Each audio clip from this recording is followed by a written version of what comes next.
So, did we already introduce ourselves? Should we do it again for real? Who's gonna start? Peter.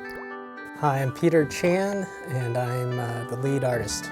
You drew that painting right there, right? Yes, I did, yes. Okay. I'm Larry Ahern, lead animator. You killed that bird. I think that was a Leela scene. Oh, okay. She's the animal killer. I like the mustache trees in that last shot, Peter. I'm Tim Schafer, co-project leader of this lovely game. And I am Dave Grossman, other project leader and designer and writer along with Tim of this lovely game. That should have been our titles, co and other. Co and other, yeah. Clint Bajakian, one of the composers. Peter McConnell, one of the composers. Nice. The game has begun, you guys. Okay, so we saw the lovely, what's the name of that classical music that plays during the opening voice? Rossini, William Tell Overture. It's the quiet part of the William Tell Overture. There's two classical pieces that mean morning in cartoons. Yes, there's that one, and then there's... Bum, bum, bum, bum, bum. And the other one is... That's from... Where is that from? I don't remember. It might be Peer Gynt or something like. That's a good guess. It's not another place in the Rossini, is it? No, I think it's Peer Gynt. I think. But for that opening scene with the music, we actually got the score and sequenced the ink into the MIDI sequencer. Mm-hmm. That was one of the big panning sequences, like wide pieces of art for the game. Oh, the room shot? It was a double room? Mm-hmm. And I noticed there's a poster with an L from Laverne and Shirley on that poster back there. Here's one of our giant animation scenes. How did you lip sync back then? Because we didn't have any like tool. Nowadays we use a tool for lip syncing. Do you just by hand? I think we just timed it out like the old-fashioned timing sheets. Now that was for the cinematics, but for in-game, wasn't it Eric Wilmunder? I thought it just blah blah blah chatter. I think the in-game was just on-off with audio on-off. Yeah, there's no actual lip syncing for the majority of the game, so which is funny since I have gotten many compliments on the lip syncing for this game over the years. Because, you know, it loops around and every percentage of the time it's on, right?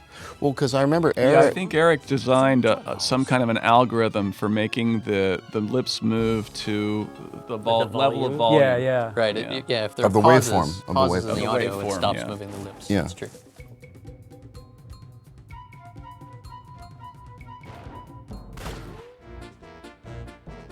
Now these credits were done by Kyle Balda.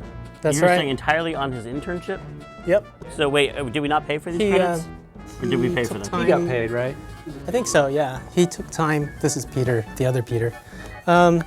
We took time out of CalArts. He came and spent some time with us, and we gave him this intro as an internship, and he did a fabulous job. Seems like a funny thing to do, like, hey, you're an intern, you've never done this before. Do you want to do the entire animated intro, the most... But I remember when he did, you know, when he finished something, he shared it with us. We were all blown away by it. Yeah, it was awesome. The most iconic signature piece. Can you hurry and finish that before you go back You want to to school? set the entire That's right. tone for the look of our game, and... It was excellent.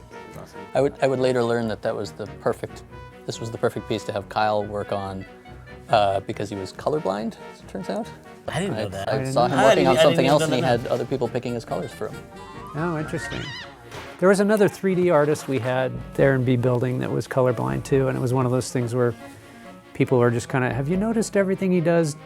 The reds don't make sense or whatever. I couldn't remember what it was. Oh, the cow. I always get really happy watching these credits.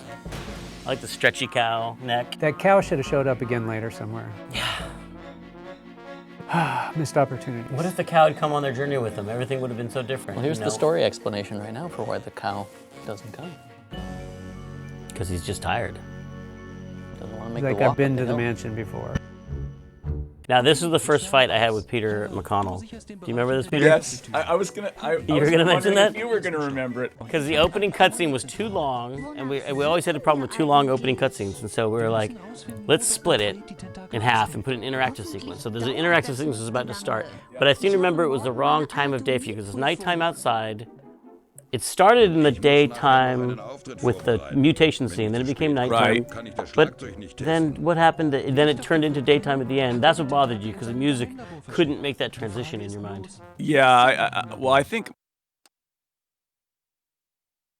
mostly I was crabby because you know we had to the cutscenes and the interactivity required a bunch of programming in IMUs.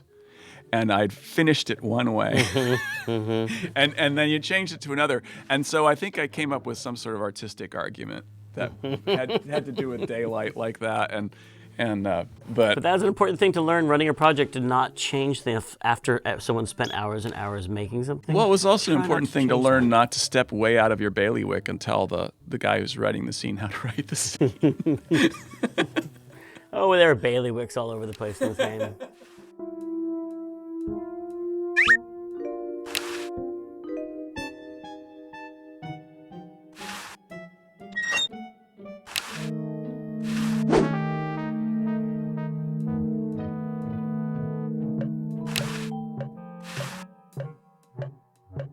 Aha, ein Geheimgang. Das ist fast schon zu einfach.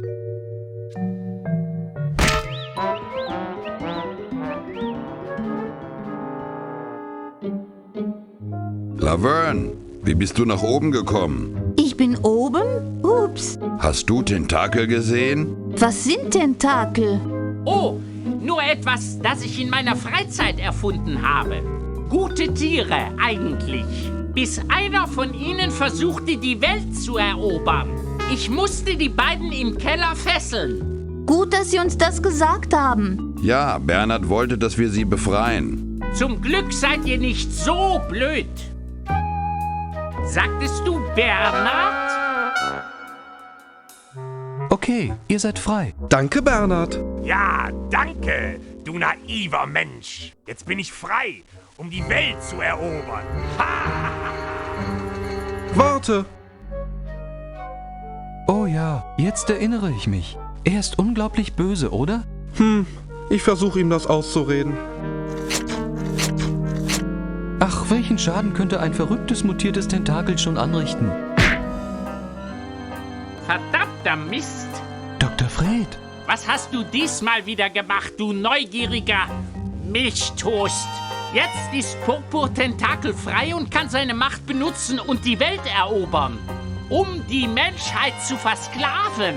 Ups. Die einzige Hoffnung ist jetzt, meine Matschmaschine auszustellen und zu verhindern, dass das Mutagen in den Fluss gelangt. Ist es nicht ein bisschen zu spät dafür, Doktor? Sicher. Deswegen müssen wir es schon gestern machen. Ab zur Zeitmaschine. Das ist alles deine Schuld, Bernhard. Achtung, Kinder, der Chrono John. Doc, kannst du Bernhard nicht alleine schicken?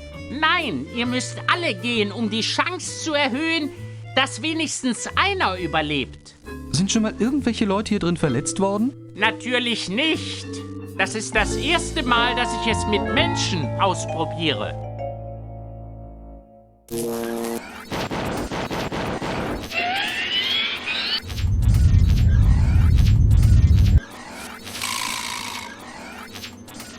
So weit, so gut. And then there's the porta potties, vessels. Chronojohns. Yep. Chronojohns. This, by the way, is an amazing full-screen animation before it was possible to do full-screen animation. And not actually animated. That's all. The background's all color cycling. It's all color cycling. Lost art in the world of. Forgot about that. Now that computers work like they should, you don't have to do that stuff anymore. You know, if you look at Mark Ferrari's website, not that Mark Ferrari worked on this game, but he was the master of color cycling. And he has a whole website where he's done it in a more high-end way, like with higher res color cycling. He just kept perfecting that to higher and higher resolutions. Yeah, that stuff was crazy. He was into it, and then I think Bill Eakin was the one that inherited the mantle from him when he left. All the lava in Indy 4. Yeah.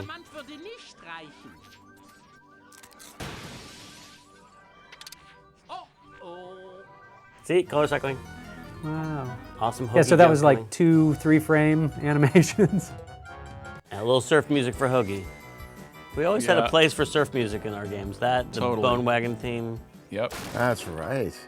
I think that surf music was yours. That was mine. Yeah, I did that last little sequence there. Yeah, you know, the musically, this I believe was the last project that we all worked on. Certainly the last original title that we all worked on together, sort of equally as composers, where there was no lead composer and we all pretty much panicked and freaked out together. Billigjuwelen aus dem Katalog bestellen sollen.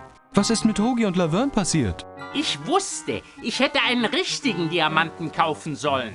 Leben sie noch? Laut meiner Anzeige ist der Dicke 200 Jahre in der Vergangenheit gelandet. Und die andere hängt 200 Jahre in der Zukunft. Na los, bringen Sie sie zurück. Werde ich ja, sobald ich einen neuen Diamanten habe. Dann müssen deine Freunde nur noch ihren Chrono John anschließen und? Anschließen? Wo soll Hoagie denn eine Steckdose finden? 200 Jahre in der Vergangenheit. Tja, nun, er braucht wohl meine patentierte Superbatterie, was? Tja, aber wo habe ich die Pläne dafür nur hingetan? Pläne? Wie sollen wir Hoagie denn die Pläne schicken? Stör mich nicht mit Details, Junge. Hilf mir, die Pläne zu finden. Sie sind hier irgendwo. Also, was soll ich jetzt machen? Ich dachte, ich hätte mich klar ausgedrückt. Erstens, Pläne finden. Zweitens, Welt retten. Drittens, raus aus meinem Haus. Los geht's!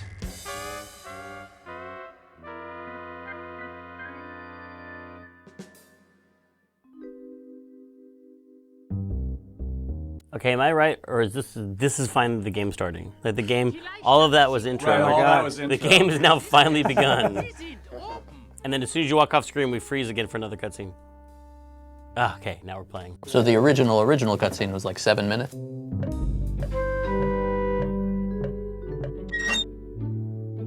Juhu! Dr. Fred? Die Pläne, die Pläne.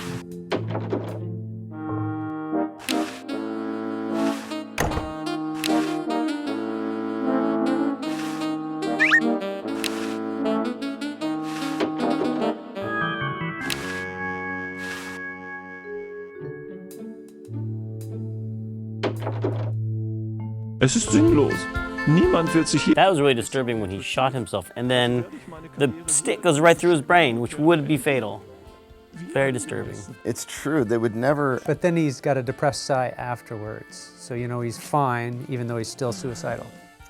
You notice the nice pink box, you know, the Chinese pink box for, that you get in Chinatown. Is that for That's like right almond there. cookies? He's got like a little selection of... How sad can he be? I just thought that was donuts. Well, it's true about that theme, the suicide theme, or cigarettes for another matter. I think we used to have characters sometimes lighten up and stuff. There was no ESRB when we made this. Yeah.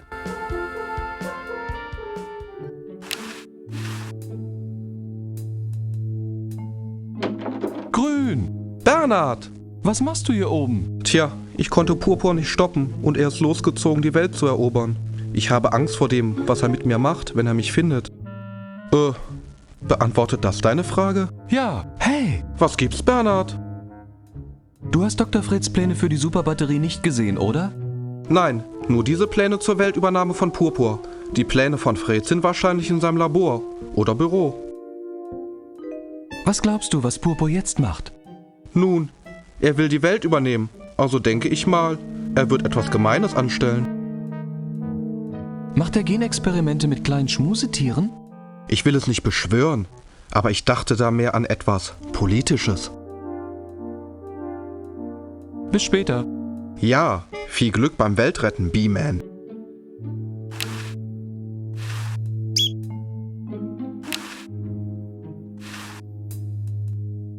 Wow, das ist laut.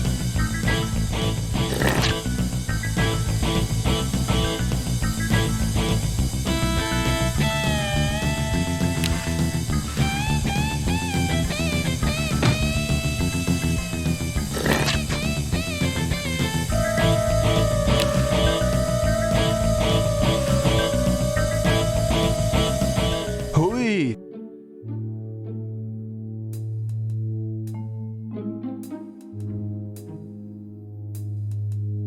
Nun, wo ist Dr. Fred?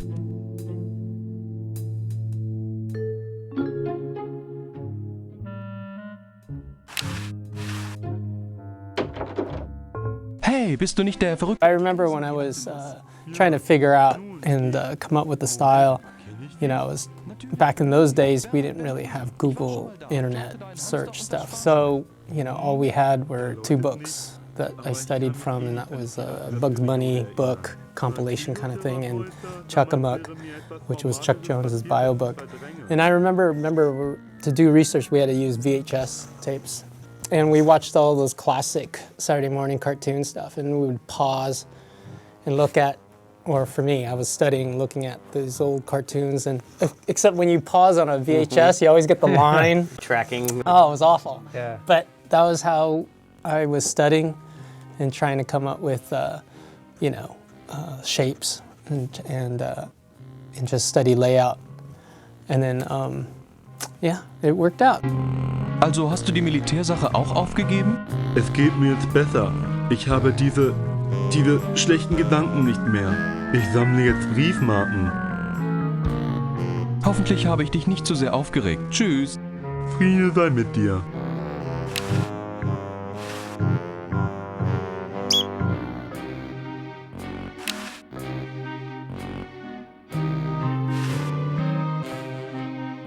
Hey, möchtest du einen Trick sehen?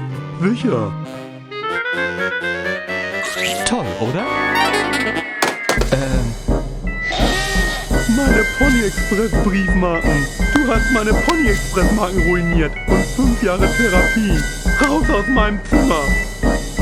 Ui, was für ein Klotz. Er sollte etwas gegen diese negativen Gefühle tun.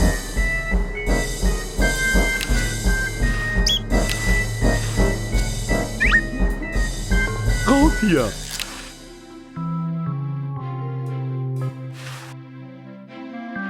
Hey, der Fleck ist wieder weg. Ich glaube, ich kann dir verzeihen. Manchmal mache ich komische Sachen und weiß nicht mal warum. Als ob mein Körper von einem perversen, sadistischen Puppenspieler gesteuert würde. Tja, wir alle haben manchmal dieses Gefühl.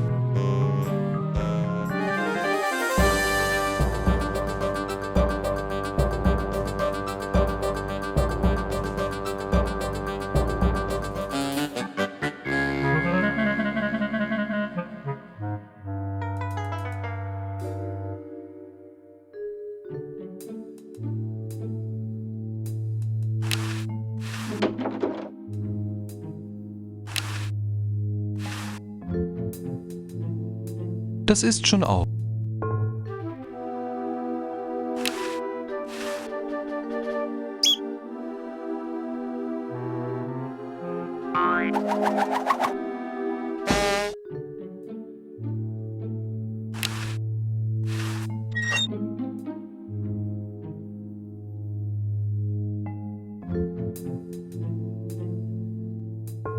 Hey Junge, du hast die Party verpasst. Sie und der Clown hatten eine Party? Quatsch, letzte Nacht. Hier auf dem Scherzartikelkongress. Ich sage dir, wir Scherzartikelverkäufer verstehen es, eine Party zu feiern.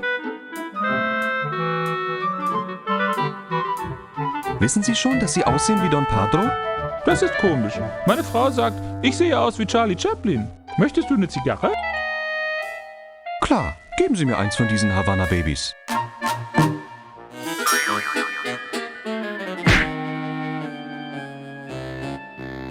Du dachtest wohl, ich puste dir den Schädel weg, was? Tja, du hattest recht.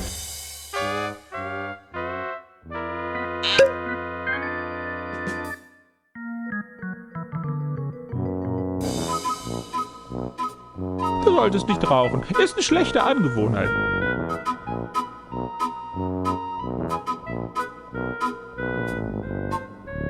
Das bringt mich immer wieder zum Lachen.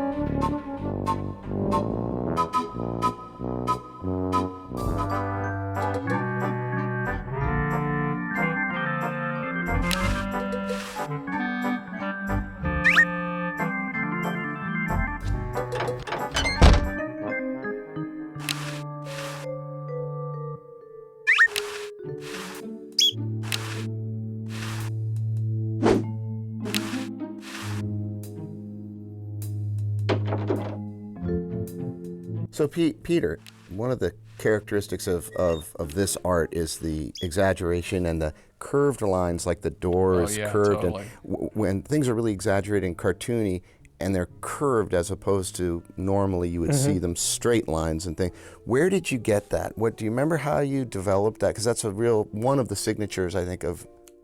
Yeah, I mean, that's just part of the visual language that I was trying to use, you know, and you're right, that was the goal, was to balance the two. And also, you know, I was trying to simplify, and the inspiration came from Chuck Jones's layout artist, Maurice Noble. So Maurice Noble, you know, if you watched his classic cartoons, designs on, you know,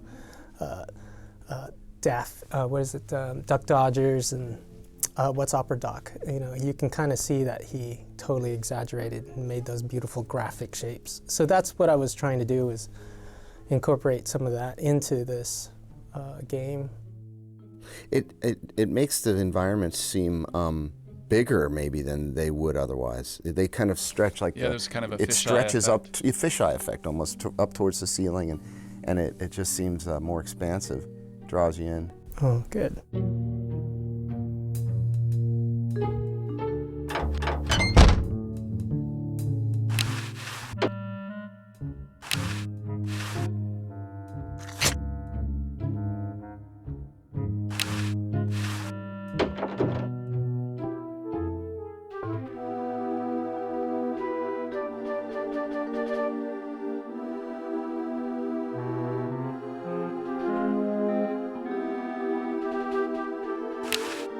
Hi. Erschreck mich nie wieder so. Nette Brechstange. Danke. Glaub nicht, du könntest sie dir leihen. Ich brauch sie selber. Bis später. Ja. Hier, vielleicht sind das die Schlüssel. Wo? Gib her.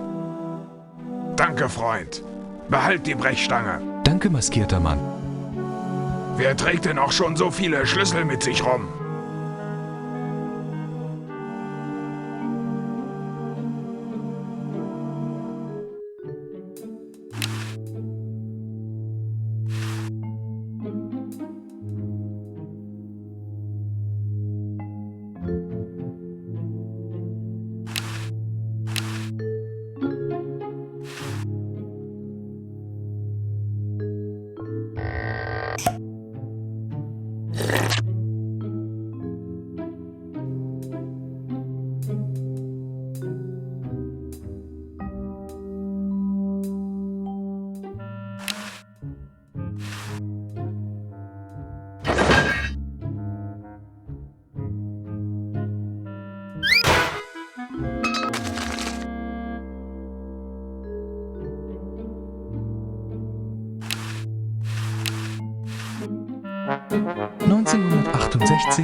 Tropfnass.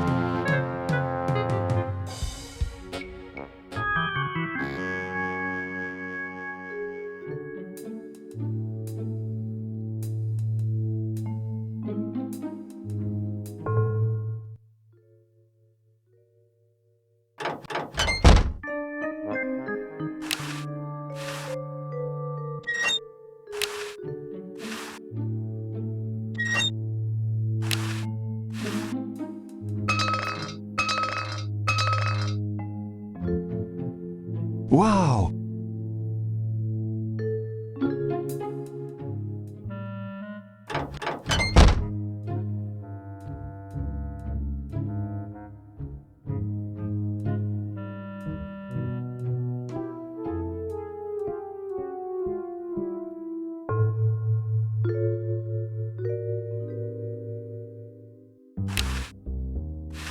Ich habe die Pläne. Schnell! Wir müssen sie zu Hogi spülen. Wie wollen Sie das machen?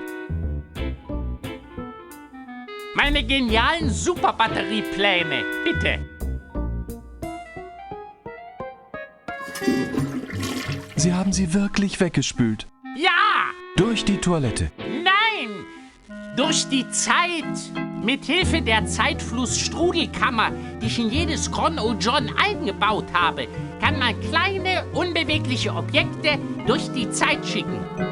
Kleine, unbewegliche Objekte durch die Zeit schicken. Hallo? Dr. Fred? Können Sie mich hören? Mist! Haben Sie etwas gehört? Nö. Mal sehen, ob, wie hieß er, noch etwas merkt. Na prima. Ich sitze in der Kolonialzeit fest, die Tentakel übernehmen die Welt und die Toilette kommt hoch. Hogi, komm hier rüber. Hier ist dein alter Kumpel Dr. Fred. Dr. Fred? Wie bist du da reingekommen? Ich möchte, dass du die Pläne nimmst, die da in der Schüssel schwimmen, Hogi. Bring sie zu Red Edison. Er ist mein